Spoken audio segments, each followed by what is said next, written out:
नमस्कार, भारत की बात में आपका स्वागत है। मैं हूं रोहित सिंह सावल। भारत का हूं, भारत की बात करता हूं। लोकसभा चुनाव में अब सिर्फ 65 दिन बचे हैं। लगातार 2 लोकसभा चुनाव हार चुके कांग्रेस ने इस बार सीट का पलड़ा अपनी तरफ झुकाने पूरी ताकत लगा दी है। और कांग्रेस की इलेक्शन स्ट्रैटेजी को लेकर आज मुझे बहुत बड़ी खबर मिली है। और खबर यह है कि लोकसभा चुनाव में सोनिया गांधी रायबरेली सीट छोड़ सकते हैं। इस वक्त की सबसे बड़ी खबर, दरअसल कांग्रेस के ही कुछ नेता चाहते हैं कि सोनिया गांधी तेलंगाना से चुनाव लड़ें। कांग्रेस की तेलंगाना यूनिट के लिए इसके लिए बाकायदा प्रस्ताव पारित किया है। तेलंगाना कांग्रेस ने प्रस्ताव पारित कर कहा है कि सोनिया गांधी को तेलंगाना से चुनाव लड़ाना चाहिए। तेलंगाना में कांग्रेस के कई नेताओं ने सोनिया को मेडक सीट से चुनाव लड़ाने का सुझाव भी दिया है। तो इस वक्त की बड़ी खबर मैं आपको बता दूं कि रायबरेली सीट छोड़ सकती हैं सोनिया गांधी और तेलंगाना की मेडक सीट से सोनिया गांधी इस बार का लोकसभा चुनाव लड़ सकती हैं। इस वक्त की बड़ी खबर, तेलंगाना कांग्रेस ने इसके लिए बाकायदा प्रस्ताव भी पारित किया है। इस वक्त की बड़ी खबर, सोनिया को मेडक सीट से लड़ाने की मांग की जा रही है। मेडक, तेलंगाना की मेडक सीट से चुनाव लड़ाने की मांग। इस खबर पर और ज्यादा जानकारी के लिए बात करते हैं हमारे संवाददाता जैनेंद्र हमारे साथ जुड़े हुए हैं, उनके पास चलते हैं। जैनेंद्र, कुछ समय पहले की अगर हम बात करें, कांग्रेस ने क्या कुछ कहा और अब जो ये बात निकल कर आ रही है, ये दोनों बातें बड़ी महत्वपूर्ण हैं। जैनेंद्र के पास भी हम चलेंगे। जैनेंद्र, ये जो बड़ी खबर इस वक्त आ रही है, इस खबर को लेकर कि मेडक से चुनाव सोनिया गांधी लड़ सकती हैं। हालांकि रायबरेली से सीट छोड़ना अपने आप में बड़ी बात है। जी जैनेंद्र।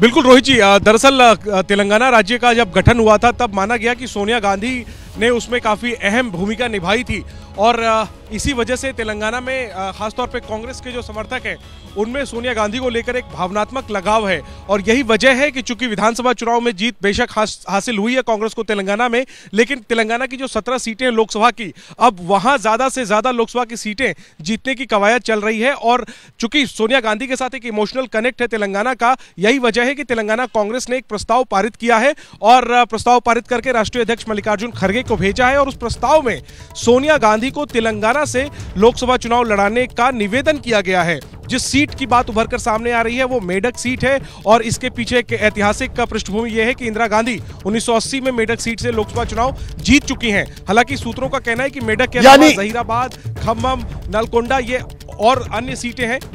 यानी जैनेंद्र, सीधे तौर पर कहा जाए तो कांग्रेस बड़ी गंभीरता से इस पर विचार कर रही है, यानी सोनिया गांधी रायबरेली छोड़ सकती है। बिल्कुल, अगर उन्होंने तेलंगाना का रुख किया लोकसभा चुनाव लड़ने के लिए तो जाहिर सी बात है कि ऐसे में रायबरेली सीट उनकी जगह किसी और को लड़ाया जाएगा। और दक्षिण में और खासतौर पे तेलंगाना में कांग्रेस ज्यादा सीटें जीतने का मैसेज तभी दे पाएगी जब सोनिया गांधी सिर्फ तेलंगाना की किसी सीट से चुनाव लड़ेंगी। तो ऐसे में जो मैं कह रहा था कि मेडक के अलावा जहीराबाद, खम्मम, नलगोंडा, महबूबनगर ये अन्य कुछ सीटें हैं जिन सीटों पर सोनिया गांधी को लड़ाने का विचार चल रहा है। सीट फाइनल नहीं है, लेकिन तेलंगाना से चुनाव लड़ने का प्रस्ताव चूंकि आधिकारिक तौर पर आया है, ऐसे में जाहिर सी बात है गंभीर कदम है सोनिया गांधी को तेलंगाना। बिल्कुल जैनेंद्र, ये बड़ी खबर इस वक्त की आपने दी, आपका बहुत बहुत शुक्रिया जैनेंद्र। तो जैनेंद्र ने इस वक्त की बड़ी खबर दी है कि सोनिया गांधी रायबरेली छोड़ सकती है। देखिए, इसी खबर पर कांग्रेस का क्या कहना है, जैनेंद्र ने ही तेलंगाना कांग्रेस के बड़े नेता मधु याक्षी गौड़ से इस मुद्दे पर कुछ देर पहले बात की है, वो बात भी आप सुनिए। सोनिया जी साउथ से लड़ने से not only in Telangana, Sonia ji लड़ने से कर्नाटका, तेलंगाना, तमिलनाडु से केरला तक भी हमारा सीट बढ़ सकता है। साउथ से सारा सीट बढ़ सकते हैं।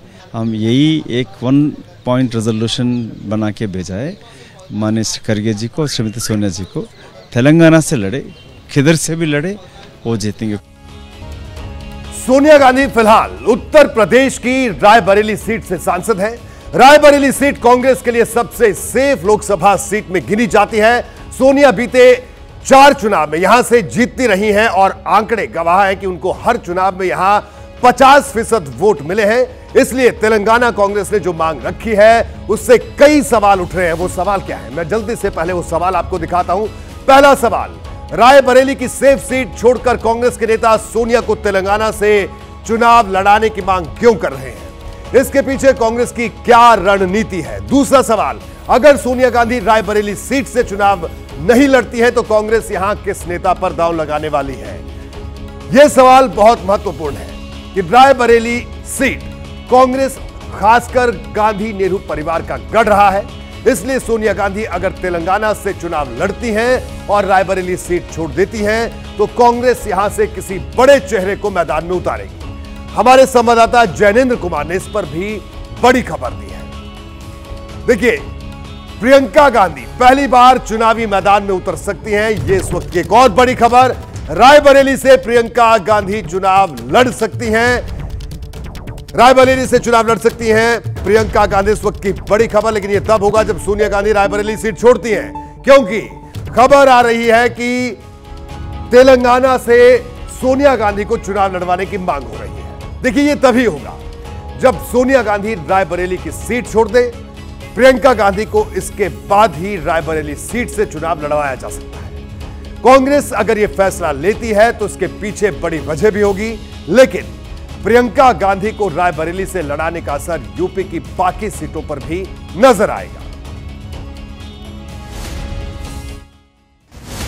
यदि सोनिया गांधी जी रायबरेली छोड़ती हैं तो ये चर्चा आम हो रही है कि प्रियंका गांधी रायबरेली से चुनाव लड़ सकती हैं। कांग्रेस जो है लगातार उत्तर प्रदेश में अपनी ज़मीन खोती जा रही है। जो 2019 के चुनाव थे वहाँ 6% वोट मिले थे। 2022 के विधानसभा चुनाव आते आते जो प्रियंका गांधी जी के नेतृत्व में लड़ा गया था, जिसमें उन्होंने नारा दिया था लड़की हूँ लड़ सकती हूँ, उसमें 3% से भी कम वोट मिले हैं। जाहिर है यदि प्रियंका गांधी वहाँ से लड़ेगी तो कांग्रेस का जो कार्यकर्ता है, वोटर है, उसमें उत्साह बनेगा और थोड़ा सा फायदा हो सकता है। देखिए, प्रियंका गांधी कांग्रेस की महासचिव है, उत्तर प्रदेश की राजनीति में कई साल से सक्रिय है, लेकिन अब तक कोई बड़ी कामयाबी अपने नाम नहीं वो करवा सकी है। हालांकि वो गांधी नेहरू परिवार की हैं, उनका एक फेस वैल्यू है और कांग्रेस के नेता उन्हें उत्तर प्रदेश से लोकसभा चुनाव लड़ाने की मांग भी कर रहे हैं। पार्टी यही चाहती है कि प्रियंका चुनाव मैदान में किसी सेफ सीट से उतरे और रायबरेली ही ऐसी सीट है जो कांग्रेस के लिए बेहद सेफ है। देखिए, देश में अब तक हुए 17 लोकसभा चुनाव में 3 चुनाव को अगर छोड़ दें तो यह सीट हर बार कांग्रेस के पास रही। देश के 72 साल के चुनावी इतिहास में रायबरेली सीट 66 साल तक कांग्रेस के पास रही है। 66 साल में 56 साल तो ऐसे हैं जब ये नेहरू गांधी परिवार के सदस्य के पास रही। अब भी यहां से सोनिया गांधी सांसद हैं। रायबरेली की सीट विपक्ष के पास सिर्फ 6 साल ही रही है। मतलब यह कि कांग्रेस अगर रायबरेली सीट से प्रियंका को चुनाव मैदान में उतारे तो नुकसान का खतरा काफी कम है, इसलिए वो अपने सारे समीकरण देखकर इसका फैसला ले सकती है। इस पर बीजेपी की भी प्रतिक्रिया आई। बीजेपी कह रही है कि कांग्रेस ने चुनाव से पहले हार मान ली है, इसलिए उसके नेता सेफ सीट खोज रहे हैं। उनको पता है कि इस बार रायबरेली से चुनाव जीतने वाली नहीं है। इस बार यूपी में सुफरा साफ होने वाला है, वो कांग्रेस हो सपा हो। वो राहुल गांधी लड़े अमेठी से, प्रियंका वाड्रा लड़े रायबरेली से, या सोनिया गांधी लड़े रायबरेली से, ये चुनाव बुरी तरह हारेंगे। इनकी जमानतें जब्त होंगी, इसलिए वो अपने लिए एक सेफ सीट ढूंढ रही हैं। वो आंध्रा में जाएं, वो तेलंगाना में जाए, चाहे वो कर्नाटका में जाए, जहाँ उनको सेफ सीट लगती है वहाँ सेफ सीट में जाकर कोशिश करेंगे वहाँ पर। और जहाँ पर मुसलमान बहुत होंगे वहाँ पर जाकर, जैसे राहुल गांधी गए थे, वहाँ पर जाकर चुनाव लड़ेंगे। चुनाव लड़े, जमानत जब्त होगी। इस बार यूपी के अंदर कांग्रेस और सपा की 80 की 80 सीटों पर जमानत जब्त होने वाली है। देखिए, कौन हारेगा, कौन जीतेगा, कौन किस सीट से लड़ेगा, जनता किसे पसंद करेगी और किसे नकार देगी, ये चुनाव के बाद पता चलेगा। लेकिन हमने शुरू में जो सवाल उठाए थे उसमें पहला सवाल यही था कि कांग्रेस के नेता अगर ये चाहते हैं कि सोनिया गांधी रायबरेली की जगह तेलंगाना से चुनाव लड़ें तो इसके पीछे क्या रणनीति हो सकती है। इन सवालों के जवाब उत्तर और दक्षिण में कांग्रेस के हालात में छिपे हैं। देखिए, हिमाचल प्रदेश को छोड़ दें तो उत्तर भारत के किसी राज्य में कांग्रेस का सीएम नहीं है। पूर्व की तरफ देखें तो बिहार में कांग्रेस आरजेडी और जेडीयू की मेहरबानी से सत्ता में है। दक्षिण में उसकी हालत थोड़ी बेहतर है। कर्नाटक और तेलंगाना में उसकी ताजा सरकार बनी है। 2019 के चुनाव में कांग्रेस और उसकी सहयोगी पार्टियों ने दक्षिण की 132 में से 63 सीटें जीती थी। शायद यही वजह है कि उत्तर भारत से नाउम्मीद कांग्रेस अब दक्षिण में अपने पैर और ज्यादा मजबूती से जमाने की कोशिश कर रही है। कांग्रेस के नेताओं को लगता है कि सोनिया गांधी का तेलंगाना से चुनाव लड़े तो वो मकसद पूरा करने में काफी मदद मिल सकती है। लेकिन तेलंगाना में सोनिया की सीट कौन सी होगी यह अभी तय नहीं है। हालांकि कांग्रेस के कुछ नेता चाहते हैं कि सोनिया मेडक सीट से मैदान में उतरे। 1980 में इंदिरा गांधी ने रायबरेली के साथ मेडक सीट से चुनाव जीता था, लेकिन इंदिरा की हत्या के बाद 1984 में चुनाव हुए तो यह सीट तेलुगु देशम पार्टी के पास चली गई। लेकिन इसके बाद 1989 से 1998 के बीच हुए 4 चुनाव में यहां से कांग्रेस की जीत हुई, लेकिन 2009 से यह सीट केसीआर की पार्टी बीआरएस के पास है। कांग्रेस के नेताओं को लगता है कि सोनिया अगर यहां से चुनाव लड़ती हैं तो बीआरएस को हराया जा सकता है और इसकी वजह भी है। आपसी कलह के चलते कांग्रेस यहां के शुरुआती 2 विधानसभा चुनाव बेशक हार गई, लेकिन तेलंगाना के गठन में सबसे बड़ी भूमिका सोनिया ने ही निभाई थी और इस बार कांग्रेस ने विधानसभा चुनाव में जिस तरह की जीत हासिल की है उसे पार्टी में जोश दिखाई दे रहा है। कांग्रेस को लग रहा है कि सोनिया अगर तेलंगाना से चुनाव लड़ती है तो इसका असर राज्य की 17 सीटों पर पड़ेगा। आंध्र प्रदेश की 25 सीटों पर भी पॉजिटिव असर दिख सकता है। कांग्रेस के चुनाव इतिहास का एक सच यह भी है कि उत्तर भारत में जब जब उसे नुकसान हुआ तो दक्षिण ने ही सहारा दिया। लेकिन सवाल सोनिया की पसंद का भी है। क्या वो रायबरेली की सीट छोड़ने को तैयार होंगी, यह भी सवाल पड़ा है। अगर सोनिया गांधी चुनाव लड़ती हैं तो मुझे लगता है कि वे रायबरेली नहीं छोड़ेंगी। रायबरेली सीट तो लड़ती और जीतती आ रही हैं और चूंकि उत्तर प्रदेश में कांग्रेस की सेहत ठीक नहीं है, ऐसी सूरत सोनिया गांधी चुनाव लड़ने की दिशा में उत्तर प्रदेश ही पसंद करें। कांग्रेस उत्तर भारत पर फोकस करती है या दक्षिण भारत पर, यह वही तय करेगी। लेकिन बीजेपी की लाइन लेंथ क्लियर है, वो मिशन साउथ में पूरी ताकत से जुटी है। दरअसल बीजेपी को पता है कि दक्षिण भारत को छोड़कर देश के बाकी हिस्सों में वो एक तरह से अपने पीक पर है और 400 पार का नारा अगर सही साबित करना है तो इसके लिए दक्षिण में सीटें बढ़ानी होंगी। बात करते हैं एक और बड़े चैलेंज की जो कांग्रेस का इंतजार कर रहा है। तो यह बड़ा चैलेंज क्या है मैं आपको बताता हूं। इंडिया गठबंधन में कांग्रेस सबसे बड़ी पार्टी है, लेकिन यही उसकी सबसे बड़ी कमजोरी भी है, क्योंकि गठबंधन में जितने भी बड़े क्षेत्रीय दल हैं वो नहीं चाहते कि कांग्रेस इतनी ज्यादा मजबूत हो जाए कि विधानसभा चुनावों में वो उन पर भारी पड़ने लगे। इसी को लेकर आज मैं आपको एक और बड़ी खबर देने जा रहा हूं। देखिए, यह बड़ी खबर है कि पंजाब के बाद केरल में भी गठबंधन पर संकट मंडराने लगा है। सीट शेयरिंग विवाद इतना बढ़ चुका है कि कांग्रेस की प्रदेश इकाई वाम दलों से गठबंधन करने के पक्ष में नहीं है। आज जब दिल्ली में लोकसभा चुनाव की तैयारी पर बैठक हुई तो पार्टी अध्यक्ष को ऐसी ही सलाह दी गई। प्रदेश कांग्रेस की दलील है कि केरल में पार्टी को ज्यादा से ज्यादा सीटों पर चुनाव लड़ाना चाहिए। इस बैठक में राहुल गांधी समेत सभी राज्यों के प्रदेश अध्यक्ष भी शामिल हुए थे। तो एक और बड़ी खबर कि बैठक में राहुल गांधी भी मौजूद थे और इस बैठक में जो खास बात कही गई वो यही कि वाम दलों से गठबंधन ना हो केरल में। केरल में भी इंडिया गठबंधन पर सीधे तौर पर संकट है। वाम दलों से गठबंधन ना हो केरल में, ये केरल की कांग्रेस चाहती है, यानी केरल कांग्रेस की प्रदेश इकाई ये चाहती है। अब देखिए, ये बड़ी खबर है। कांग्रेस की गठबंधन समिति ने आज मल्लिकार्जुन खड़गे और राहुल गांधी को अपनी रिपोर्ट सौंप दी। पंजाब और केरल से गठबंधन ना करने की सलाह इसी रिपोर्ट में दी गई। मैं आपको बताता हूं कि खड़गे और राहुल गांधी इस रिपोर्ट से मिलने के बाद क्या करने वाले हैं, यह जानना बड़ा महत्वपूर्ण है। देखिए, दोनों नेता अब सहयोगी दलों से बात करेंगे। कमेटी ने जो रिपोर्ट दी उसके आधार पर सहयोगी दलों से बात की जाएगी। 20 जनवरी से पहले ही हर सहयोगी दल से बात कर लेने का लक्ष्य है और 20 जनवरी तक सीट बंटवारे का काम पार्टी को पूरा कर लेना है। जब कांग्रेस का हाईकमान आम आदमी पार्टी और वाम दलों के साथ सीट शेयरिंग के लिए बैठेगा तब सबसे ज्यादा दिक्कत पैदा होगी, क्योंकि सीपीआई केरल की वायनाड सीट को अपने हिस्से में रखने की मांग कर रही है, लेकिन कांग्रेस इसके लिए रत्ती भर भी तैयार नहीं। मेरे सहयोगी जैनेंद्र ने इस मुद्दे पर कांग्रेस के कुछ बड़े नेताओं से बात की। उन्होंने इस सवाल के जवाब में सीधे तौर पर यही कहा कि राहुल गांधी के वायनाड सीट छोड़ने का सवाल ही पैदा नहीं होता। कांग्रेस की केरल इकाई के ज्यादातर नेता चाहते हैं कि राहुल गांधी एक बार फिर वायनाड से चुनाव लड़ें।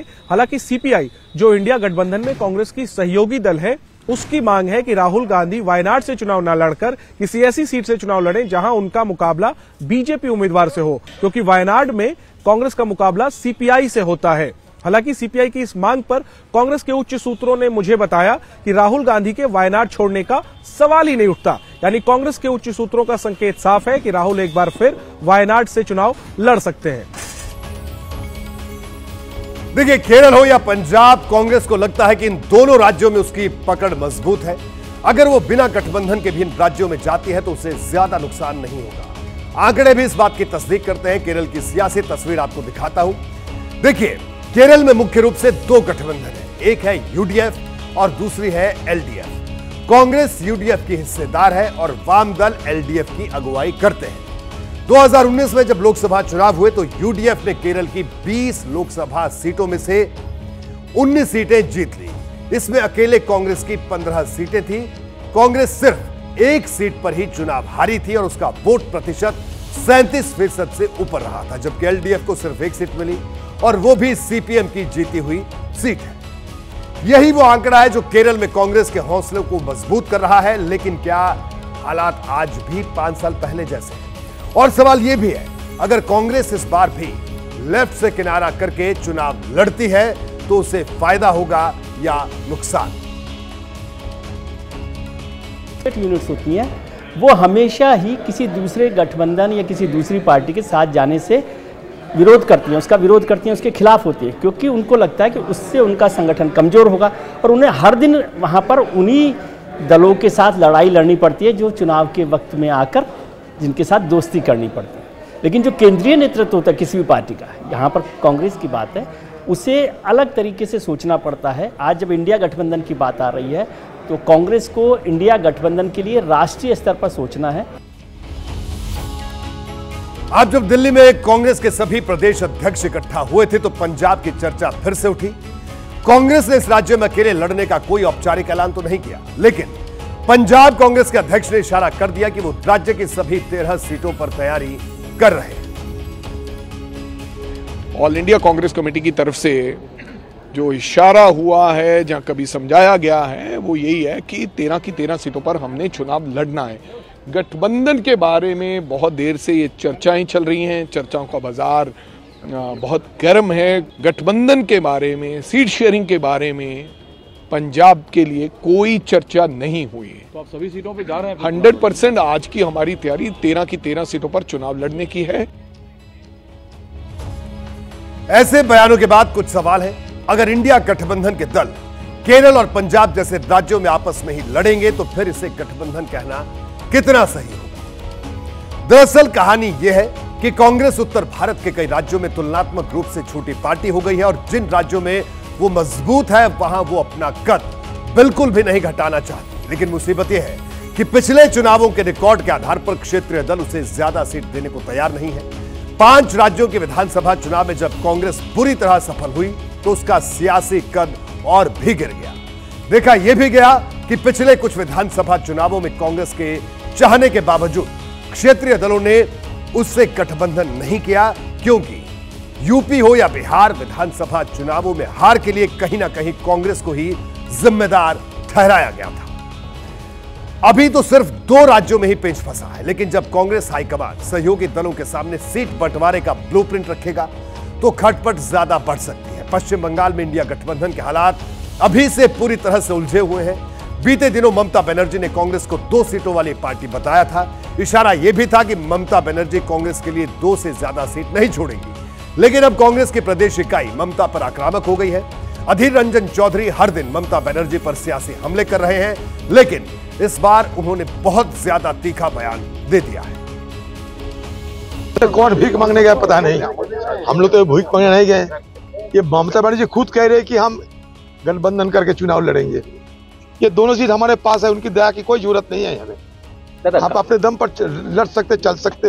सकते हैं, कुछ भी कर सकते हैं। ये और नहीं चाहते कि गठबंधन हो। इसमें वार्ता सीधा है कि वो नहीं चाहते गठबंधन हो। अगर गठबंधन नहीं होते हैं तो सबसे ज्यादा खुशी कौन होगी आज हिंदुस्तान में? अगर गठबंधन ना हो सबसे ज्यादा खुशी होगी हमारे मोदी साहब में। तो ममता जी आज जो कर रहे हैं वो मोदी जी की सेवा में लगे हुए हैं।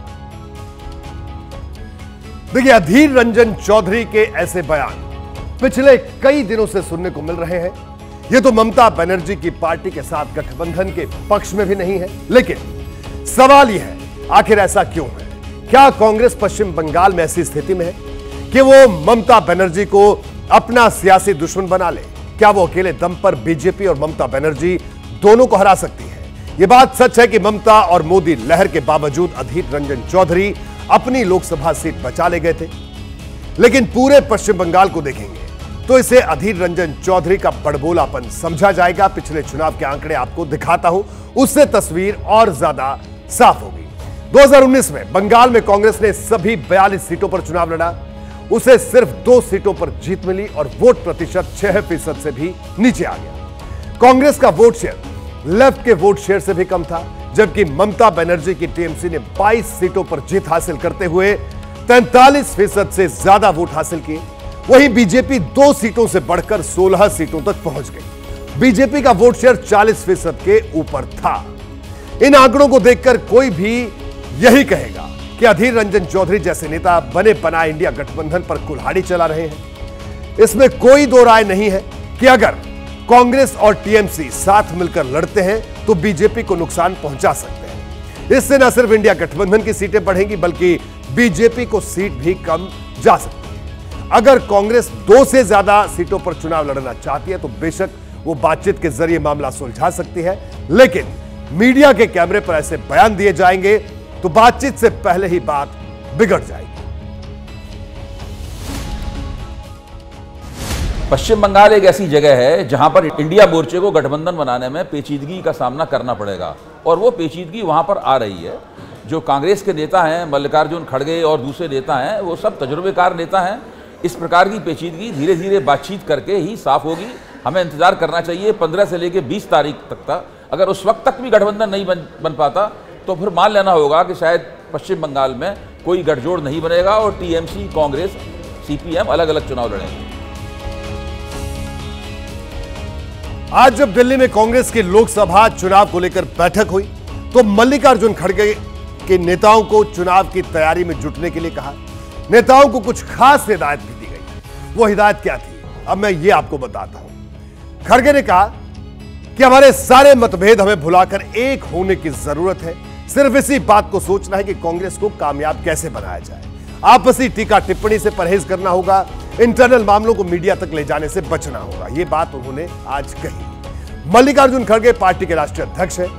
अब उनकी बात अधीर रंजन चौधरी कितनी मानते हैं यह भी कुछ दिन में साफ हो जाएगा। आज की बैठक में कांग्रेस ने एक और बड़े मुद्दे पर मंथन किया। खड़गे ने पार्टी नेताओं से कहा कि दलित, आदिवासी और ओबीसी वोटरों पर खास ध्यान दिया जाए। यानी कांग्रेस ने अपनी रणनीति साफ कर दी है। बीजेपी अगर हिंदुत्व का झंडा उठाएगी तो कांग्रेस जाति के मुद्दे पर 24 का चुनाव लेकर जाएगी। हिंदुत्व के आगे आज कांग्रेस पार्टी के पास सबसे बड़ा दाव जाति का दाव हो सकता है और SC, ST, OBC और जो माइनॉरिटीज़ हैं वो कांग्रेस का पुराना वोट बैंक है जो कांग्रेस से छूटता चला गया और उसी का नुकसान ये हुआ कि आज कांग्रेस इस हालत में पहुंच गई है। SC, ST, OBC वोट को भारतीय जनता पार्टी ने धीरे धीरे कैप्चर कर लिया। OBC का 44% वोट है।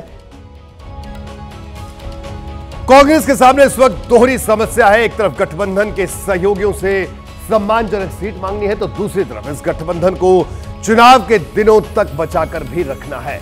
यह बात ठीक है कि अगर प्रदेश इकाई अपने हिसाब से गठबंधन का ब्लूप्रिंट तैयार करती है, लेकिन राष्ट्रीय नेतृत्व पंजाब, केरल और पश्चिम बंगाल को लेकर क्या फैसला करेगा वो सबसे अहम माना जाएगा। बात करते हैं राम मंदिर की। यह एक ऐसा मुद्दा है जिसके सहारे बीजेपी हिंदू वोटर को एक मंच पर लाना चाहती है। इसके लिए एक बड़ी तैयारी हो रही है। यह तैयारी क्या है मैं आपको वो बताता हूं। देखिए, प्राण प्रतिष्ठा में 150 से ज्यादा जातियों और उपजातियों की भागीदारी रखने की कोशिश हो रही है। जिन 4000 संतों को अयोध्या बुलाया जा रहा है उसमें दलित और आदिवासी समुदाय के संतों की संख्या ठीक ठाक है। निमंत्रण 2500 लोगों को भेजा जा रहा है, लेकिन इस बात का ध्यान रखा जा रहा है कि हर समाज और हर वर्ग के लोगों की हिस्सेदारी हो। 10 ऐसे सबसे गरीब परिवारों को निमंत्रण भेजा गया है जिन्होंने राम मंदिर के लिए 100 रुपए का चंदा दिया था। बड़ा महत्वपूर्ण बिंदु है। मेहमानों की लिस्ट में मंदिर बनाने वाले कारीगर भी शामिल हैं। इसे संघ परिवार का दूसरा राम मंदिर आंदोलन कहा जा रहा है, जिसके जरिए हिंदू समाज को इकट्ठा करने की कोशिश है। विश्व हिंदू परिषद ने पिछले साल इसी बात को ध्यान में रखकर सामाजिक समरसता कार्यक्रम शुरू किया था। वीएचपी का कहना है कि मंदिर आंदोलन उसके लिए हिंदुओं को जोड़ने का जरिया है। 1989 में दलित समुदाय के वीएचपी नेता कामेश्वर चौपाल से पहली ईंट भी यहां रखवाई हुई थी। देखिए, कुल मिलाकर बात यह है कि प्राण प्रतिष्ठा के कार्यक्रम के जरिए पूरे हिंदू समाज को जोड़ने की तस्वीर उकेरी जा रही है और विपक्ष जिस जातिगत जनगणना के मुद्दे को हवा दे रहा है उसे हवा में ही उड़ा देने की तैयारी है।